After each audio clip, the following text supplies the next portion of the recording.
US President Donald Trump has asserted that the US has complete control over Iranian airspace and is calling for Iran's unconditional surrender, and of course Trump revealed the US knows Ayatollah Khamenei's location but currently refrains from targeting him directly. Ladies and gentlemen, welcome to SATV's International Affairs. My name is Rashid Kanchan. I'll be your host, and I have our International Affairs commentator Shamsul Alam Pantho with me, and from Islamabad, a very senior journalist, very popular television anchor from Pakistan, Mr. Shaukat Pasha will be joining soon from Islamabad. First of all, let us go to our International Affairs commentator Shamsul Alam Pantho. What are you hearing? What are you listening? What are you watching, and what are you learning from Israel-Iran conflict? Thank you, Mr. Kanchan. It's been a very rainy afternoon today. There is some breaking news. The Bangladesh embassy in Iran has been facing an attack, most likely an Israeli missile strike. However, there has not been any news of casualties yet. But even last night, we see millions of people in Tehran exiting from Tehran as an ominous warning was given on Truth Social by Donald Trump. And ever since then, we can see that this could be a prerequisite even to a bigger kind of war on Tehran. However, right now America does ascertain that they have complete control over its airspace. So the battlefield has gone into its 6th day, and let's see how this moves forward. You heard that a coordinated campaign involving Mossad smuggled drones and Israeli airstrikes reportedly hit missile launchers and air defense systems deep inside Iran, including Tehran's residential area where civilians used to live. What do you think? This war is going to be more escalating into the civilians as well? Of course, it's very devastating. First of all, Israel does have another warlike situation into its south with Gaza Strip actively that has been running for over this many years, not just now. Even in Iran, there was footage released by the Mossad intelligence spy agency, but they shown that a lot of the artillery units, the protection from the air defense units were destroyed in Iran. So that's how Donald Trump had made that comment earlier. Right now, this has been taken into the global world headlines, the Iran-Israel issue, and today is the 6th day. So there is no chance, I see, in my opinion, there is no chance of this stopping so soon. Do you find any regional effort for de-escalation or ceasefire or ending the combat war? At the G7, Donald Trump had made a comment regarding Emmanuel Macron of France, saying that there is something bigger that would be shown, which definitely grander than a ceasefire. So the comments between the two has already taken place. So as per in the India-Pakistan war, we see that immediate push from the White House did call for a very fragile ceasefire, but in this case, the Iranian side is very determined to show their capabilities, and I'm pretty sure that they will arrive somewhat at creating a nuclear bomb. Do you find the Arabian leaders, especially Gulf countries and other powerful countries in Middle East nearing or bordering Israel and Iran, they are pretty silent? They are waiting for the signals from the White House. Even last month, some kind of arms agreement did take place between Saudi Arabia and the United States of America. And yes, there are tensions that have taken place in the last 1 week regarding to the Middle East. However, America does have a lot of strategic assets in all of those countries, especially the Gulf countries as well. It's only a matter of time before or if Donald Trump will escalate into the war, and whether US will play a greater part. You know, this morning I was seeing Senator Bernie Sanders. He was saying that the US must refrain from going into such a war, and that kind of decision is not Donald Trump to make. It is actually the US Congress. Last night, one breaking news I was hearing from Fox News and NBC News of America, that they are saying that America is putting so many options on its table, and Donald Trump has the meeting with his security advisors, in Situation Room in White House, and he says that among the options we have the airstrikes possibility. He used the word we. We means Israel and USA together have the possibilities of airstrikes in Tehran. That's why he requested the people of Tehran to evacuate from that city. I will come back to you. Let me request my production team to connect with Pakistan, because he did not receive the link you have sent. Please try to connect him. He is Mr. Shaukat Pasha, one of the very senior newsman in Islamabad. He is very popular face in Pakistan. Sir, before I come to you, I want to give you the latest some updates. Israel has carried out more intense airstrikes on Tehran and other Iranian military and nuclear sites, reportedly achieving air dominance over Iranian skies and degrading its missile capabilities. My question would be, Israel is giving all its effort to hostile the Iran, but Iran is a little bit resilient about the retaliatory actions, because Israel is taking over the skies. Israel is doing through Mossad's inside attacks. Israel is doing missiles, but Iran is still in kind of resilience. What do you think? Iran is kind of weaker position, or Iran is trying to see what's happened? The regime there has been running for roughly 46 years, and we know even last night CNN said that the Ayatollah Ali Khamenei, he was leading Iran with an iron fist. Similarly, if you will see the headlines that the global energy rankings, fuel prices are set to go up by 2 to 5% just over the weekend, in the coming weekend. So it is already starting to have an impact on the global population. However, if you look at the grander scheme of things, the World War I and World War II has taken place roughly over more or less 100 years time frame is now approaching. If the US does step into this war, this could well lead to another World War III like situation. Sir, Iran has responded with multiple missile salvos, including hypersonic Fatah one, which is a missile and aimed at Israeli cities like Tel Aviv and Jerusalem. Tel Aviv is the capital, and Jerusalem is also capital for Israel due to so many reasons. Donald Trump, in his first term, he declared Jerusalem as the capital of Israel. To move the embassy Israel as well. hit both of the cities, and still there is no report of casualties.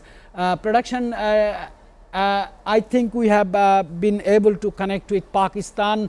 Mr. Shaukat Pasha, thank you very much. Nice to see you here. I know you are very popular news anchor and newsman in Pakistan. You are, sensation of news anchoring in Pakistan. Thank you for joining with SATV. And let me know, what are you hearing? What are you learning regarding the Iran-Israel conflict and international moves for ceasefire or de-escalation or going for ending the war? Or what are you learning right this moment, Mr. Shaukat Pasha? Thank you so much for inviting me in your show. What's happening between Iran and Israel, that in fact is badly affecting all this region, because as your great country Bangladesh is on the other side of subcontinent, but the geographical location of Pakistan makes us part of this West Asia, and in that context extended up to the Middle East. So whatever is happening directly affecting us Pakistani. For example, to begin with, from the humanitarian perspective, around 5,000 Pakistani Zaireen, or you can say pilgrims, they were in Iran. Their evacuation is a problem. One of your guests was just very rightly pointing out that the petrol prices, oil prices, they have already gone up, and only day before yesterday, the government of Pakistan has also enhanced the petrol prices in Pakistan. But more so, we are more concerned about the security scenario. For example, a war going on right in your neighborhood, on your doorstep, is a matter of grave concern. And secondly, Israel is not a friend to Pakistan.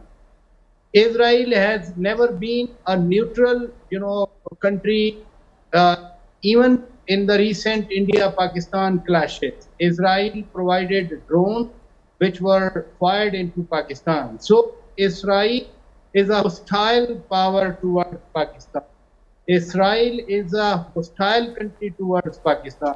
Imagine what Israel is saying today, that they will engineer a regime change in Iran, and if they succeed, God forbid me to say, and a friendly regime is installed in Iran which is friendly to Israel, then we fear that Israel will be on our doorstep.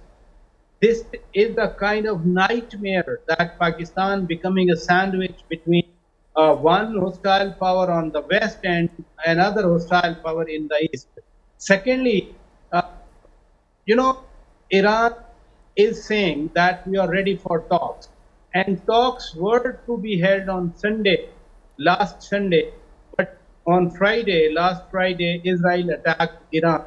A sovereign country is breaching all international laws.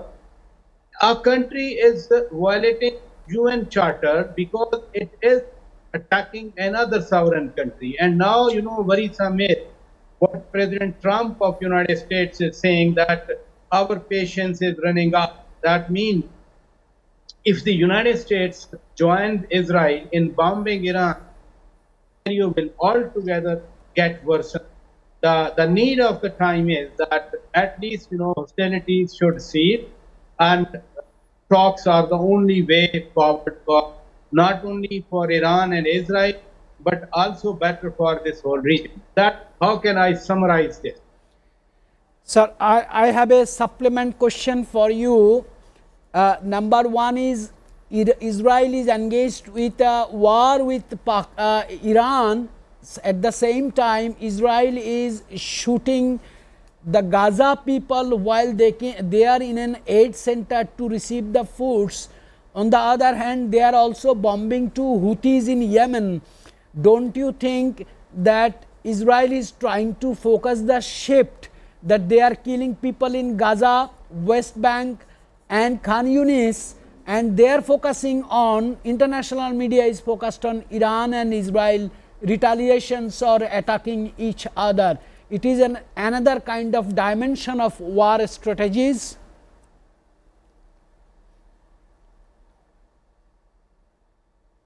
Well, you have a genuine question, but imagine when there was no war with Iran and Israel was fully focused on Gaza, and they killed, butchered more than 55,000 innocent human beings, including children, women, elderly persons.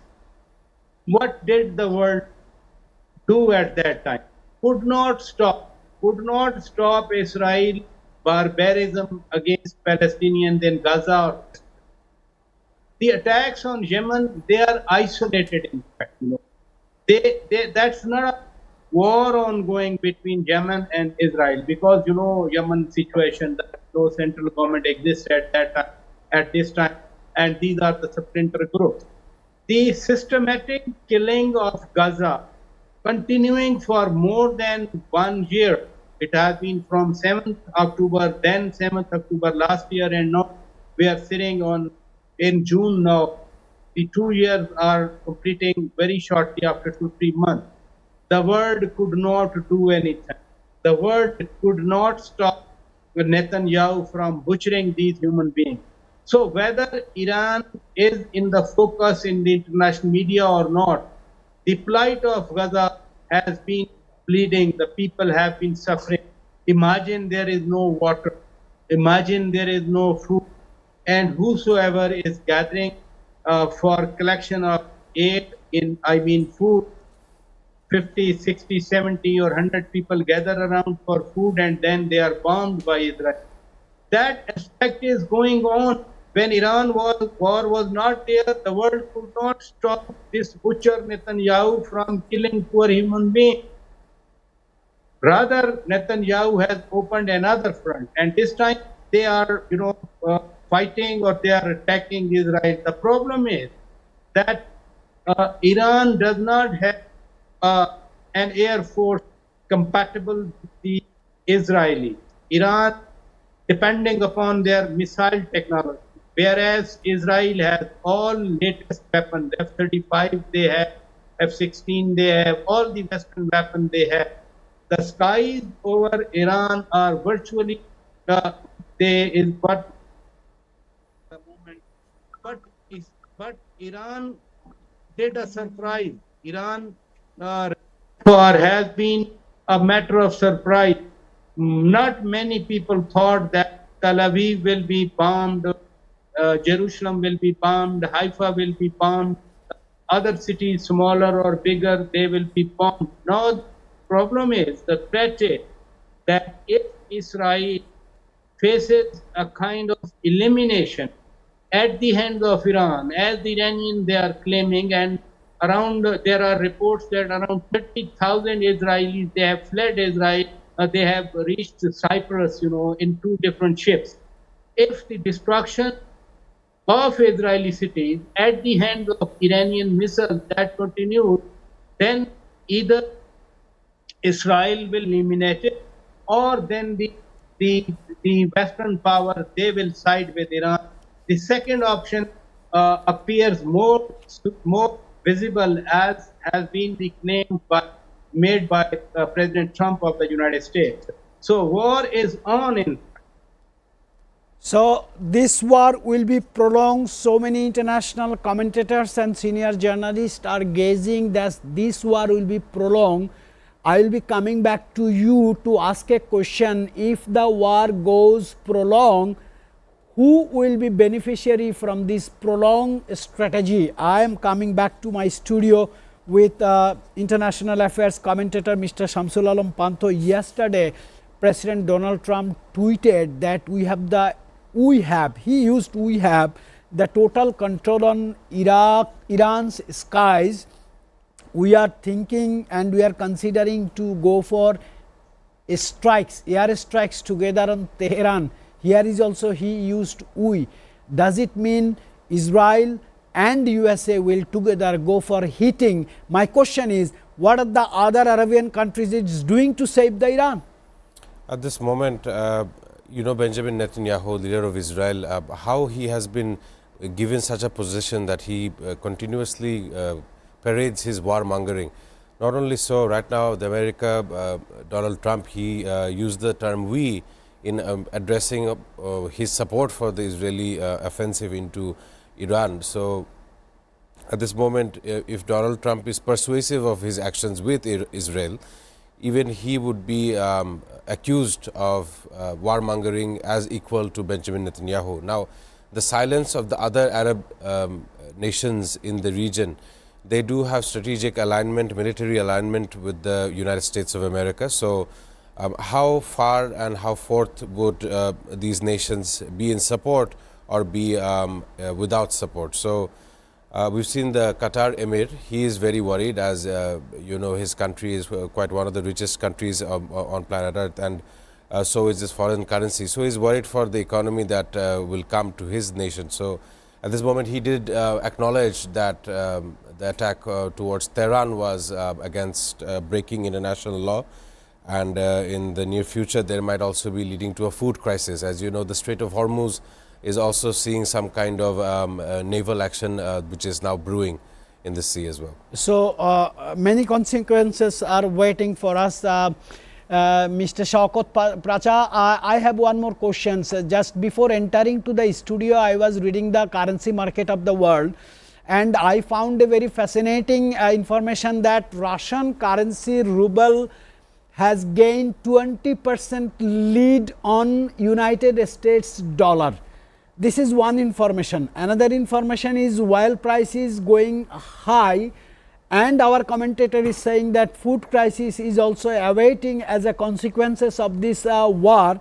My question is to you, do you think South Asia or other African countries or European countries also facing the consequences of this war if it prolongs?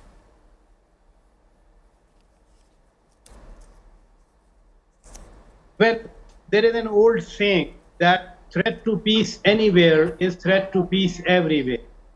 For example, the war between Russia and Ukraine back in 22, that affected the entire world. That affected us while sitting in South Asia because grain price went up, for example. And the disturbance in oil supply from Russia, that also created problems. Now, as your worthy guest just talked about, Iranian threat to close or stop movement across Strait of Hormuz.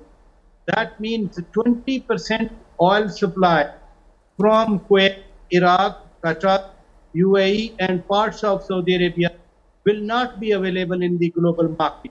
What will be the consequence? That means the oil prices will further go up. But having said that, the US bases are there in all the countries that I have talked about. Their soldiers, their military is stationed in Kuwait, their military is stationed in Bahrain, their military is stationed in Qatar. Qatar has defense pacts with Israel.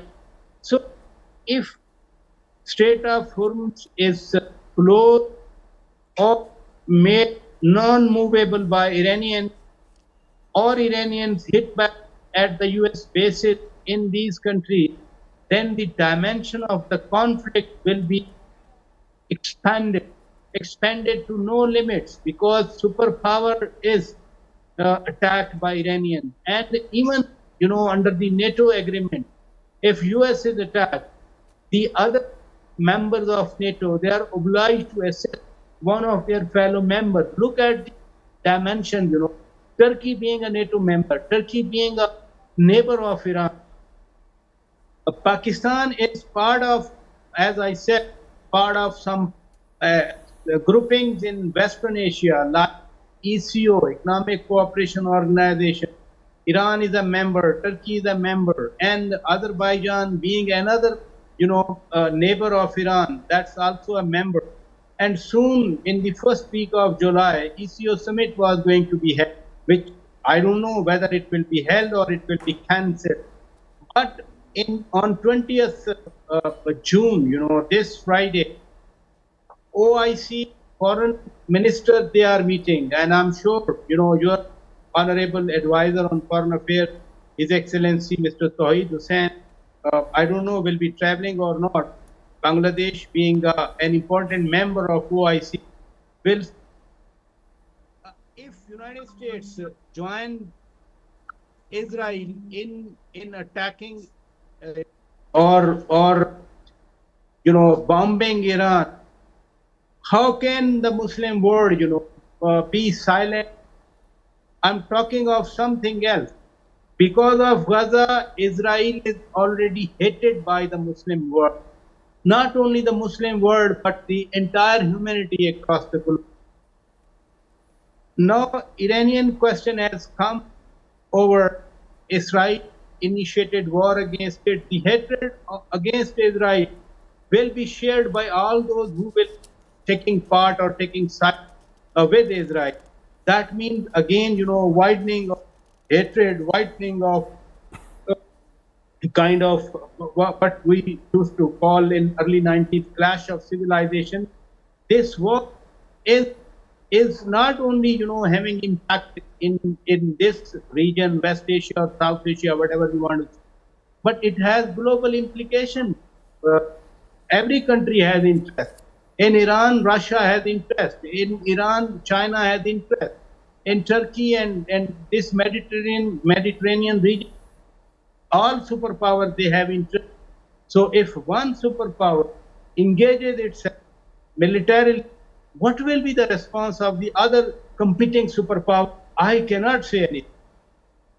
Yeah, very well said, sir. Before we go to the break, we will go for a short break. Before we go to the break, I want to draw the attention of our international affairs commentator. The conflict has escalated far beyond prior exchanges, with full-scale air war across territories, traditional military strikes, cyber attacks, and also covert drone sabotage.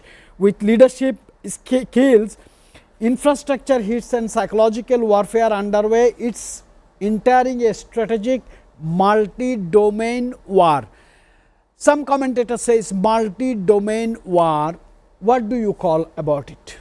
Thank you, Mr. Kanchan. I was hearing Mr. Shaukat Pasha on what he had to say as well. Let me just give you one of the breaking news according to the Associated Press. Iranian state TV urged its citizens to delete social messaging app WhatsApp. They believe that the WhatsApp communication method is providing an aid towards the Israeli offensive. So, as you said, a multimodal, multifaceted war that is going on right now. Of course, Israel's aggression in Gaza might as well be the greatest humanitarian crisis we have seen in the 21st century. Aside from this, at this moment, the situation remains very hostile, very volatile. 2-3 months ago, I'll give you another news. A member of the US government, Mrs. Tulsi Gabbard, had given a statement stating that there were no nuclear weapons in Iran.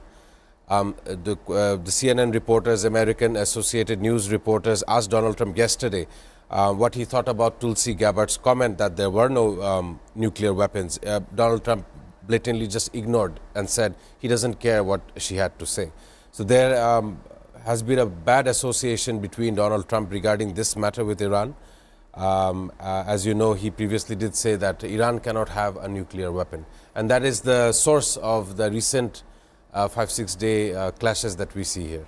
Last night, Sky News from UK was revealing some history that since last 30 years, this gentleman, the Prime Minister of Israel, Benjamin Netanyahu, is calling that Iran is just one step ahead of producing nuclear bomb.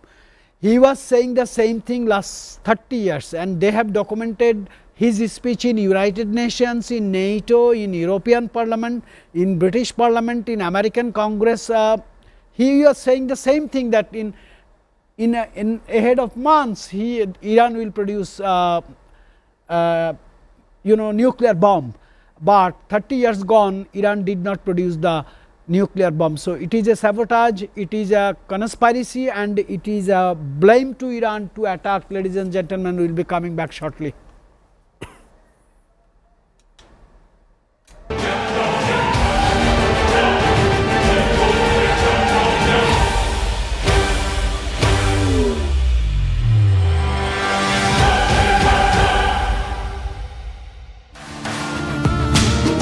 গুলি ছোড়ার মধ্যে direct অর্ডারে যদি কেউ দোষী সাব্যস্ত হন, সেই ব্যক্তি হতে পারে তারেক সিদ্দিকী। আমরা তো সবাই তাকিয়ে আছি শেখ হাসিনার দিকেই। নো, এই যে রং কনসেপ্ট, যে কারণে আপনারা এখনো পর্যন্ত বারবার মুখ থুবড়ে পড়তেছেন। তারেক সিদ্দিকী সে হচ্ছে যতগুলো মার্ডার হয়েছে, যতগুলো গুম হয়েছে, যতগুলো অন্যায় হয়েছে, যেটা দিয়ে পুরো জাতিকে ভয় দেখানো গেছে, সেই ভয়ঙ্কর লোকটাকে আপনারা এখনো পর্যন্ত বিচারের কাঠগড়ায় আনতে পারেন নাই। যতক্ষণ পর্যন্ত আনতে পারবেন না, আপনি স্বাধীন না।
Welcome back, ladies and gentlemen. Before I go into the details, I will give you two pictures, one in Iran, another side is Israel.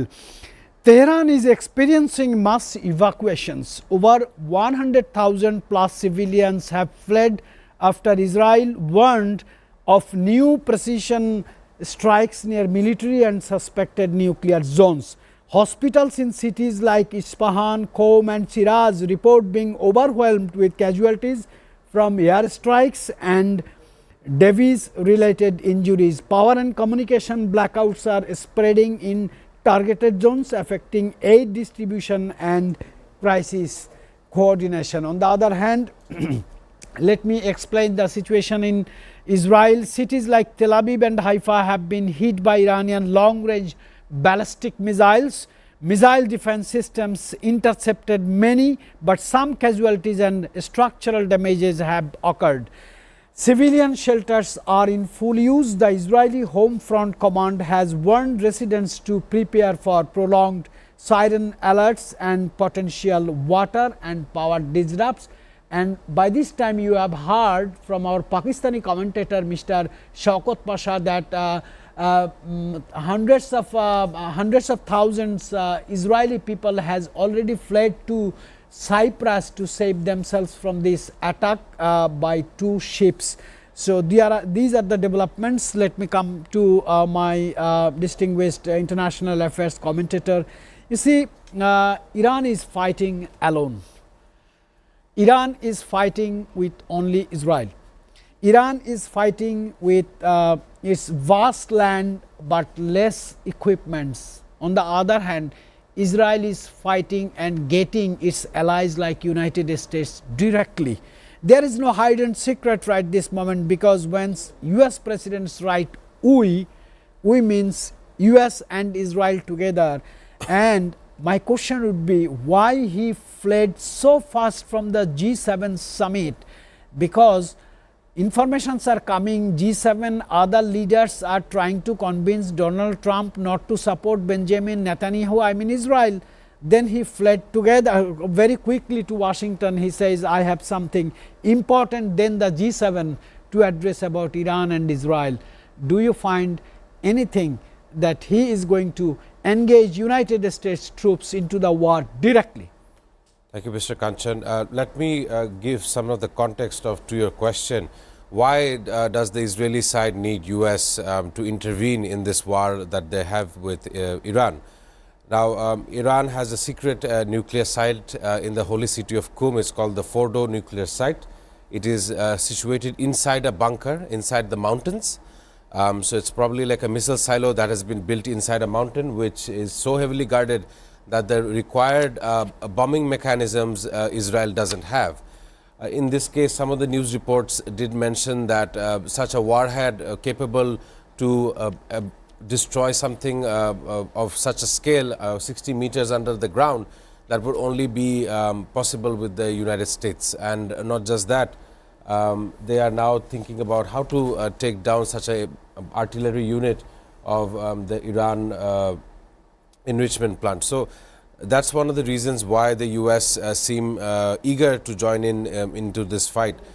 Not just that, let's look before the escalation, the recent escalation between Israel and Iran. World leaders, including Australian Prime Minister, including the Irish government, most European leaders, they were coming to the understanding that Israel is a warmonger, and under their watch there has been the largest humanitarian crisis in Gaza. So one can easily come to the conclusion that supporting such a criminal who has been condemned by the International Criminal Court, giving any kind of support, intrinsic or extrinsic support, will be met with severe backlash as well. So, and Donald Trump, of course, leaving Canada so hastily, that is also a key signal to all the other Western nations. Keir Starmer was there, the Prime Minister of Canada was there. So, you know, world leaders, they come to a point where if someone is an outlier, they would come together to address that kind of question. And in this case, you know, Donald Trump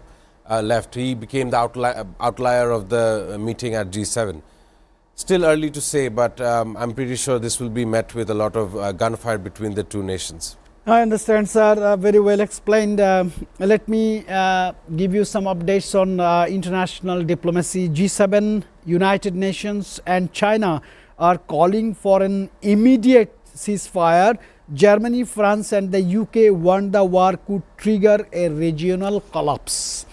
Because, you know, since last 2 decades, Iraq has been collapsed, Libya has been collapsed, Egypt has been collapsed, Syria, Lebanon, and now Iran. Russia remains officially neutral but has offered to host back-channel talks in Geneva. So there is a chance that Russia is going to take some initiatives. On the other hand, China urges restraint but also blames the US for unchecked militarism into the Middle East. The diplomatic pressure is mounting, but no party is showing signs of halting hostilities yet. I have a very small question to you. Don't you think the other superpower should react or should go for a step immediately, as war is in its 6th day today? You mentioned other superpowers. We look at the global superpower today. That would afterwards the United States would be China. Right now they call it the Indo-Pacific region, the South China Sea. There has been numerous media reports of how the People's Liberation Navy of China and how they have been asserting their dominance over the South China Sea. There has been numerous comments regarding the 9-point dash line. So this is another front where the US seems to be quite silent upon. There hasn't been any kind of major hostilities between the Asian regions. Earlier on last month in the ASEAN summit, China did participate, and there was a comment made in the Shangri-La dialogue as well that China's force has been strengthened all throughout Asia, and that there was an allergic reaction in the United States administration as well. So that could be upcoming war, if you would call it, but right now the world is reeling in between Iran and Israel, and there is clearly no winner as of now. No one expected Tel Aviv to be bombed in such a way. Much of the Muslim world, Muslim Arab world, they were celebrating that such a thing had happened, because from the sheer hatred towards the humanitarian crisis that Israel contributed towards in Gaza. So I just want to draw your attention on the other part of the world, that Ukraine under Russian missile attack. A massive Russian strike on Kiev killed dozens and wounded over 130 people yesterday, escalating a long-running Ukraine-Russia war. See, sir, world is experiencing the war between Russia and Ukraine since last almost 3 years. War is witnessing the another war by Israel, and as you said rightly, Israel is a warmonger. They heated Houthi, they heated Hamas, Gaza, Lebanon, Hezbollah. Now they are directly hitting another sovereign country. Do you think without the support of the NATO, without the support of the other superpowers like United States or a European power, a small country like Israel get that courage to hit one country by other country? Right now it's actually the question of leadership. If it is Israel, definitely Israeli citizens are now feeling the need to go into their bunkers, going away from their regular normal lives. Is definitely, I could ascertain that even us in Bangladesh is much more comfortable than the people of Israel. So even having such an alliance with the Western world is not giving them any kind of favor. More or less the leadership, Benjamin Netanyahu, if you look at him, I'm pretty sure in any upcoming elections, the regular Israeli people would think of a better leader to replace him. Certainly in the case of such a war, he didn't have any kind of precedent into raging his recent attack onto the military brass of the IRGC as well. So he even made such a comment that Ayatollah Ali Khamenei should be wiped out or killed. A global leader cannot make such a comment.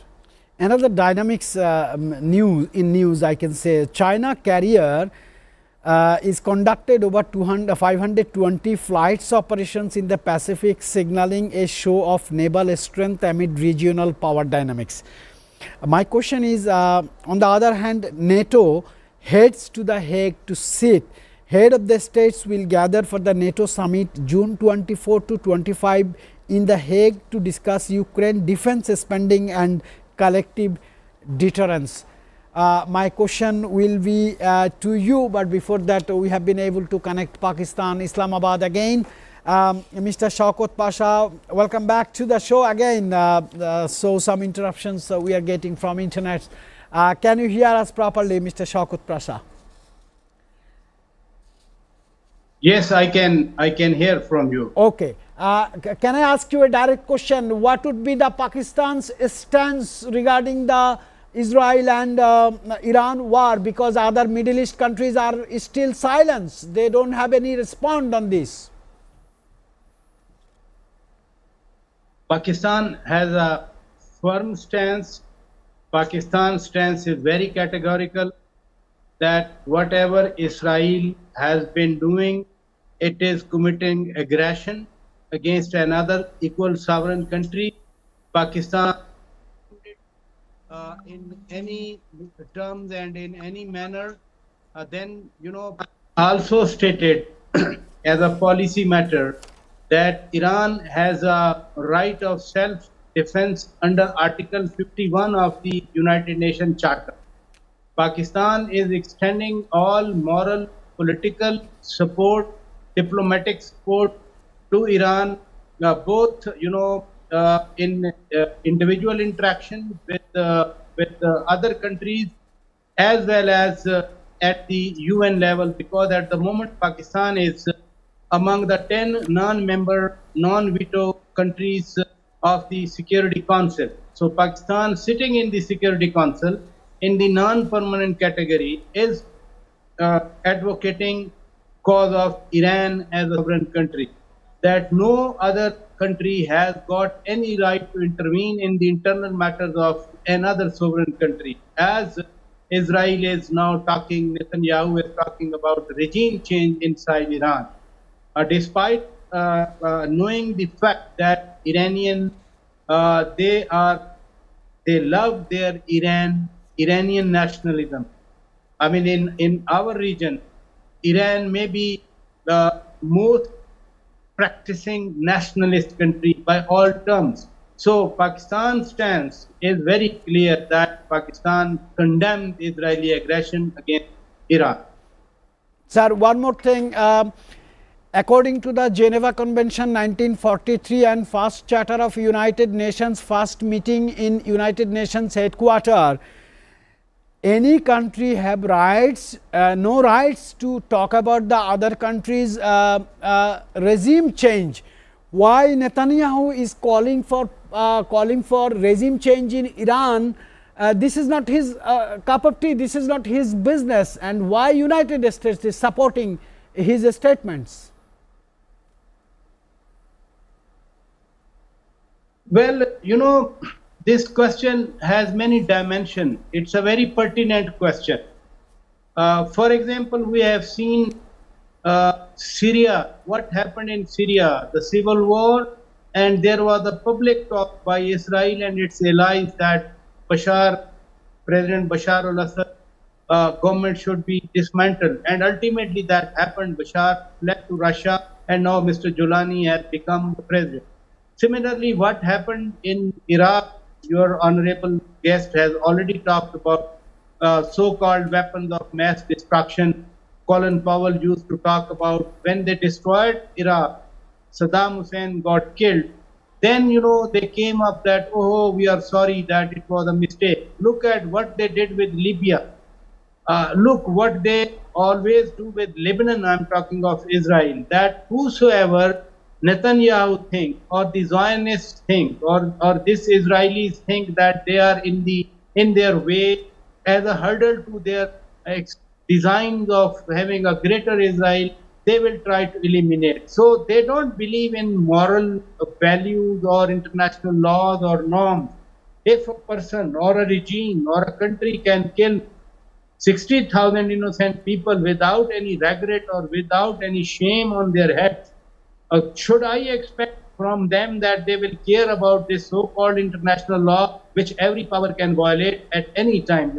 These norms and international laws and these things, they are for the countries like ours, like Bangladesh, like Pakistan, like the middle level countries. But when it comes to the game, of the major powers, they usually do not accept. What happened from Vietnam to Iraq to Afghanistan, both in 1980s and then in this century, we Pakistanis have faced it at the first hand, that how major power they disrespect international laws and norms, and how they destroy other countries which they think they are against their interests, you see. So what Israel is doing, Israel otherwise less care about anything, you know, right from its existence till today. Mr. Shaukat Prasad, thank you very much. I know you are very popular in Bangladesh as well. People see you in online. You're very versatile news anchoring and journalism. I really appreciate you for your contribution to SATV today. Hope to see you soon, sir.